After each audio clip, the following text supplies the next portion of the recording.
Oshinoko. Plus de 20 millions d'exemplaires en circulation. Une œuvre qui déchaîne toutes les passions et qui fait beaucoup parler. Juste pour vous donner une idée, l'opening de la saison 1, Idol par YOASOBI, a atteint les 100 millions de vues en moins de 2 semaines sur YouTube. Et c'était la même chose sur Spotify.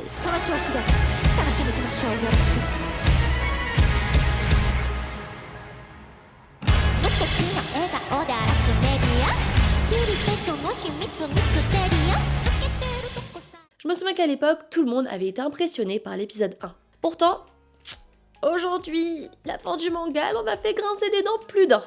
Le 14 novembre 2024 sort le chapitre final sur l'application Manga Plus, entraînant une flopée de fans mécontents sur les réseaux sociaux. Dans cette vidéo, on va essayer de comprendre qu'est-ce qui s'est passé avec la fin d'Oshinoko. Reste bien jusqu'à la fin de la vidéo parce que je vais d'abord te donner mon avis à chaud, comme quand j'avais lu pour la première fois le manga, puis dans un second temps, je vais te donner mon avis après avoir relu la fin une bonne dizaine de fois. Oui, je suis accro à ce manga. Ah oui, et je vais évidemment spoiler sans vergogne. Donc on commence par mon avis à chaud. Tout ça pour ça. La première fois que j'ai lu le manga, il y a beaucoup de choses qui m'ont déçue. Déjà, je vous l'avoue tout de suite, la fangirl que je suis attendait avec grande impatience l'aboutissement de la relation entre Kana et Aqua. Comment vous dire que là, c'est un peu compromis? On nous a teasé Scoop pendant tout le manga, même Akane s'y est mise. Tout ça pour ça? J'aurais aussi aimé qu'on ait plus d'intrigue autour de Ruby. Là, franchement, on a l'impression qu'elle a été relayée au rang de personnage secondaire, même si c'est vrai qu'elle a eu un arc intéressant quand elle s'était transformée en Dark Ruby. D'ailleurs, c'est un des meilleurs arcs quand elle présentait une émission de télévision avec Aqua, et je pense que ça va rendre trop bien en animé. Mais là, à la fin du manga, j'ai trouvé Ruby lisse et peu attachante, pourtant c'est pas l'envie qui manquait. Ruby c'est vraiment un de ces personnages avec un fort potentiel, mais je pense qu'on peut généraliser ça à l'ensemble du manga, un potentiel gâché. Alors qu'on nous avait teasé une Ruby vengeresse, finalement son implication pour déjouer les manigances d'Hikaru a été très minime et ça franchement c'était assez décevant. J'aurais aussi aimé qu'on nous dévoile qu'en fait Ai, elle avait été réincarnée depuis le début et qu'elle était toujours vivante. Non je rigole, je voulais juste parler d'Ai. D'ailleurs j'ai peut-être une vidéo théorie sur Ai de prévu. Revenons sur cette fin. Ce qui a déçu le plus grand nombre et donné envie à certaines personnes de brûler leur manga littéralement. D'ailleurs, faut vraiment être pour faire ça? C'est évidemment le fait que Aqua choisisse de se donner la mort. C'est là que beaucoup ont crié à l'incohérence du scénario, parce que d'après le développement des personnages et le fait que le film 15 ans de mensonge était déjà censé mettre un KO à Hikaru, c'est soi-disant débile que Aqua ait dû faire ce choix.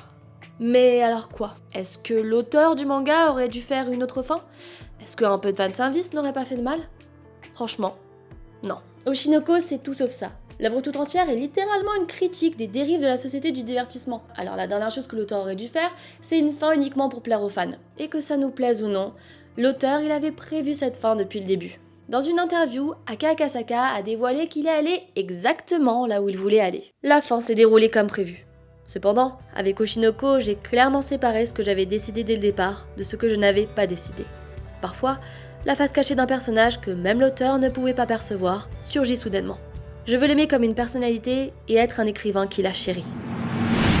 Donc la fin était fixée. Mais l'auteur dévoile aussi qu'il s'est laissé porter par l'écriture et les dessins. Par exemple, Memcho, elle était censée être juste un personnage secondaire et finalement elle est devenue la favorite de l'auteur. Et d'ailleurs, ça se ressent parce que Memcho, elle a quand même joué un rôle de soutien important pour pas mal de personnages. Ce n'est jamais facile de terminer un manga. Récemment, c'est la fin de My Hero Academia et Jujutsu Kaisen qui a déçu les fans, mais pour moi, tous ceux qui pensent que la fin d'Oshinoko est incohérente sont dans le faux. L'auteur a déroulé la fin exactement comme il le souhaitait, et le pire, c'est qu'on le savait depuis le début. Déjà, Aqua s'appelle Aqua. Oui, l'auteur nous a trollés. Et dans l'ending de la saison 1, on voit Aqua accrochée à des fils rouges, qui est poussé par quelque chose et qui finit par se noyer. Comme un destin auquel il ne peut échapper. Bon, si on a eu la fin qui était prévue, c'est quoi alors le vrai problème avec la fin d'Oshinoko? Avant de continuer cette vidéo, moi c'est Tracy, ou de Popway entre nous. Je fais des vidéos autour de la culture pop, des mangas et de Pokémon, entre autres. Alors si tout ça, ça te parle, n'hésite pas à t'abonner pour la suite des aventures. Pour moi, le problème avec Oshinoko, c'est pas du tout les événements qui ont lieu dans la fin, mais c'est comment ça a été traité. La fin, elle est rushée. En un chapitre, on dévoile toutes les intentions d'un personnage. En gros, voilà toutes les clés de compréhension. Débrouille-toi, on passe directement à la conclusion.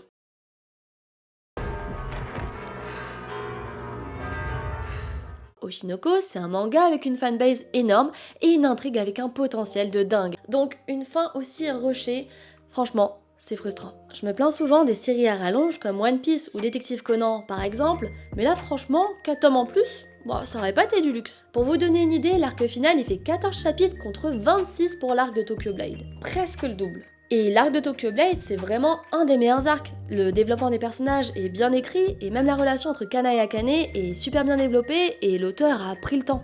Et ça, c'est ce qui a manqué à l'arc final. On a presque l'impression que l'auteur n'a pas voulu prendre le temps. Il y a plusieurs raisons qui font que les lecteurs n'ont pas apprécié la fin d'Oshinoko. Parmi celles qui reviennent le plus souvent, c'est le développement des personnages qui n'aboutit finalement à pas grand chose, la mort d'Aqua qui aurait pu facilement être évitée, un ship qui a été teasé pour rien du tout. Ça venait du cœur. Mais après avoir relu une bonne dizaine de fois la fin du manga, la fin est rushée, ça y a rien à dire, c'est un fait, c'est juste indiscutable. Mais mis à part ça, la fin est bien exécutée et tous ceux qui disent le contraire se trompent. Je vais seulement revenir sur le point qui pique le plus. Akane, la meuf décrite comme la plus smart du manga, aurait dû voir venir à des kilomètres les manigances d'Aqua et donc empêcher sa mort. Eh bien, je ne suis pas d'accord. Pendant toute la fin du manga, Akane elle est déjà bien occupée, premièrement à gérer sa carrière, puis aussi à flirter avec Kana.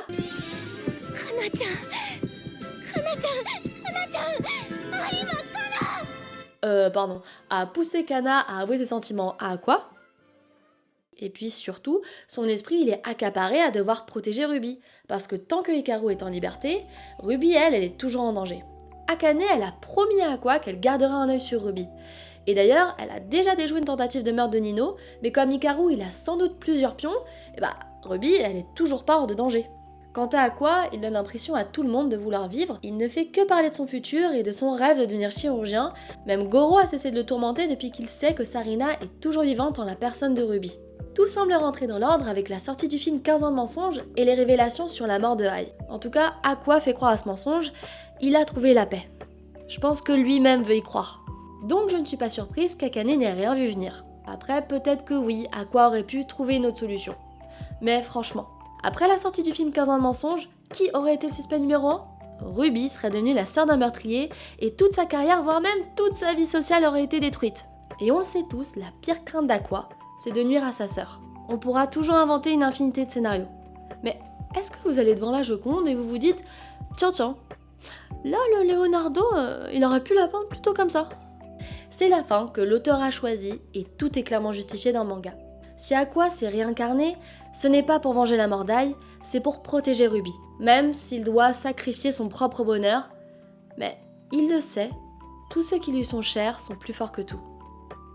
Presque un an s'est écoulé depuis la fin d'Oshinoko et j'ai le temps de relire plusieurs fois le manga.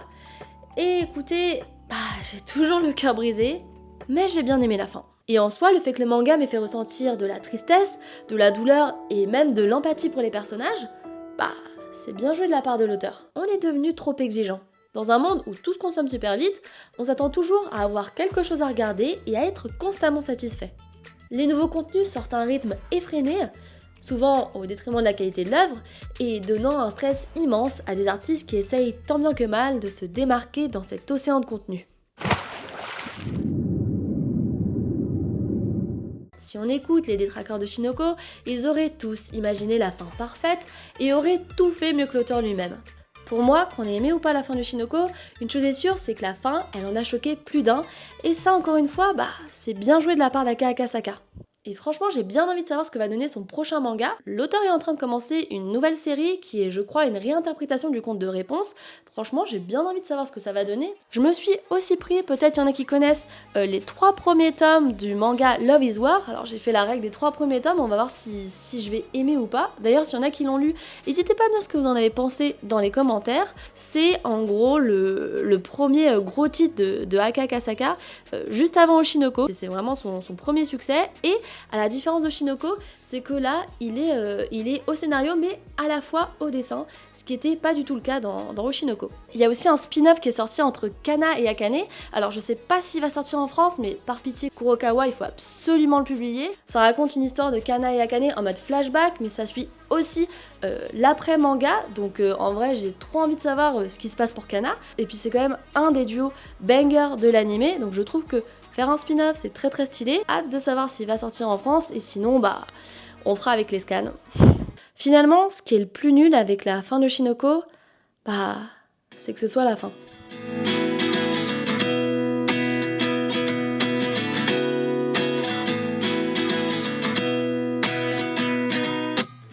At 29 and I find myself wondering what did happen to the last 10.